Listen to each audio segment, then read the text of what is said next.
नमस्कार दोस्तों, स्वागत है हमारे YouTube channel south Sandeep official पर। तो बात करते हैं भोजपुरी का रील स्टार और टिकटॉक स्टार का जन्म बेबी काजल के बारे में। जी हाँ दोस्तों, बेबी काजल एक बहुत मिडिल क्लास से रहने वाली है और मिडिल फैमिली से रहने वाली है। अपनी खूबसूरती की वजह से लाखों और करोड़ों फैंस के दिलों पर राज कर। बेबी काजल एक ऐसा नाम है जो टिकटॉक और इंस्टाग्राम रील में काफ़ी ज़्यादा फेमस हो चुकी है और बहुत कम समय बहुत ज़्यादा फेमस हो चुकी है बेबी काजल।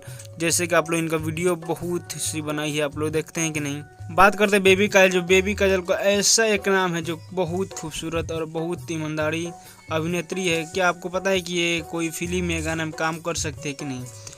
आप लोग की राय होगा तो ये जरूर एक बार फिल्म में काम करेगी। ये साउथ मूवी में ऐसा लग रहा है कि साउथ में भी इनको काम मिलेगा। आप लोग इनका वीडियो कैसा लगता है कमेंट जरूर बताइएगा और वीडियो अच्छा लगता है तो चैनल को सब्सक्राइब कीजिए।